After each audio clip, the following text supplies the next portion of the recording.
Olha só, até o momento, 3 ministros da Corte Eleitoral já votaram nesse julgamento contra o ex-presidente Jair Bolsonaro.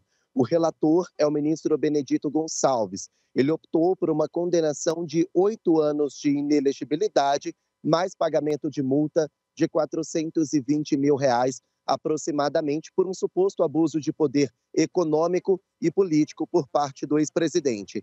Benedito Gonçalves poupou o então candidato a vice de Bolsonaro, general Walter Braga Neto. Vamos ouvir um trecho do voto de Benedito Gonçalves durante esse julgamento lá no TSE. Restou demonstrada a prática de condutas de extrema gravidade, tanto sob a ótica das condutas vedadas, previstas em lei, quanto sob a ótica do abuso de poder político e econômico, também previsto em lei.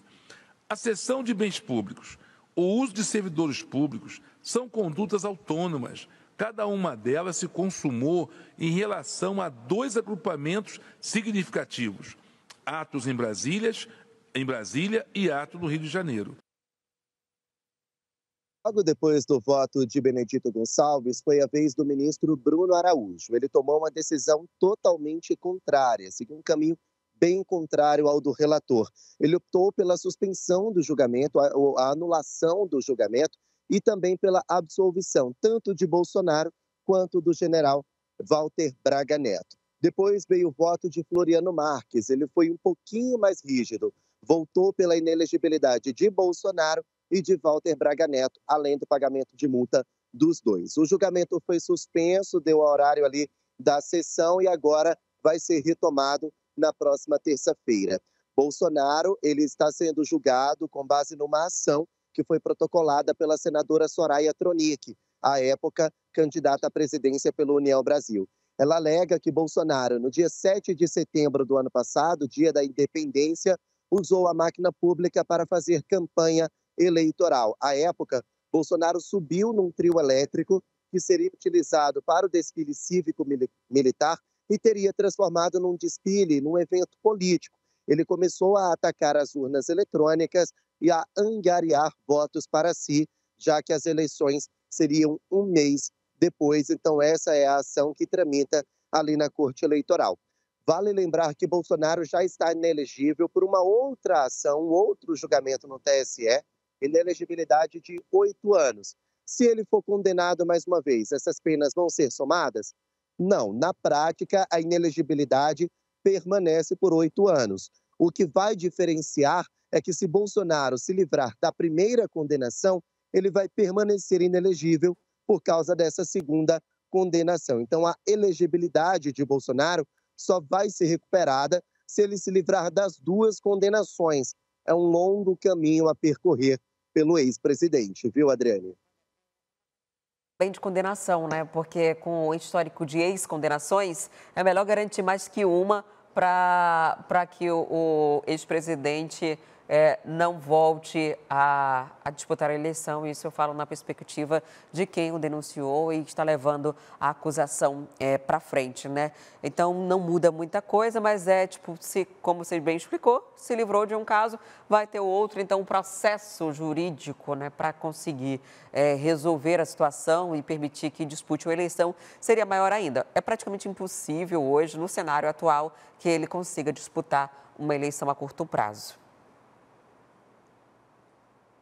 Exatamente. O que a gente observa é que o ex-presidente ele continua se afastando ali das eleições de 2026, manobras que são tomadas pelos seus opositores políticos. Então, o Partido Liberal já está ali de olho em Walter Braga Neto, que não está inelegível. Eles primeiro queriam Michele Bolsonaro, mas a informação que nós temos é que a ex-primeira-dama pode vir como senadora em 2026, e depois miraram em Tarcísio de Freitas, atual governador de São Paulo. Tarcísio é do Progressista e prometeu fidelidade ao partido. Então, a terceira opção seria justamente o general Walter Braga Neto. que talvez não tenha essa robustão política, né, para disputar um cargo como principal candidato. Vamos seguir acompanhando, né, que ainda falta um pouquinho para chegar até lá. Mas, enquanto isso, Igor, ex-diretor adjunto da Agência Brasileira de Inteligência, a ABIN, prestou um depoimento ontem à Comissão Parlamentar de Inquérito em andamento na Câmara Legislativa do Distrito Federal. Sim, tem uma outra comissão. Igor, quais foram as principais informações prestadas por ele? CPMI, cujas comissões, os trabalhos já acabaram, o relatório já foi entregue às autoridades competentes. A CPI dos atos antidemocráticos, que tramita no parlamento daqui de Brasília e que vale à Assembleia Legislativa daí do Amazonas, ela continua a pleno vapor e o que nós percebemos é que alguns dos depoimentos mais polêmicos foram deixados por estratégia para o final mesmo, como, por exemplo, do ex-diretor da ABIN, o Saulo Moura Cunha. Ele era o diretor da ABIN na época das invasões do dia 8 de janeiro. Em depoimento, ele disse que entre os dias 2 e 8 de janeiro, ele emitiu pelo menos 33 alertas para as autoridades competentes. E quais seriam essas alertas? O Gabinete de Segurança Institucional, à época chefiada por G. Dias, e a Cúpula da Segurança Pública de Brasília. Então, Saulo Moura disse que os alertas de atos de violência, possibilidades da situação sair do controle, foram feitos. Então, cabia às autoridades do governo federal e do governo de Brasília tomarem as devidas providências cabíveis. Ele disse que houve falha no esquema de segurança. Vamos acompanhar.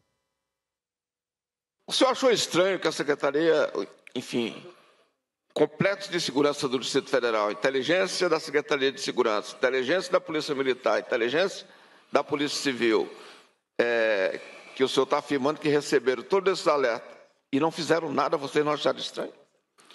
Deputado, não, veja bem, a informação da ABIN, uma informação de inteligência, ela é feita para assessorar o poder decisório. Nesse caso, quem estava com a decisão eram as forças de segurança do DF.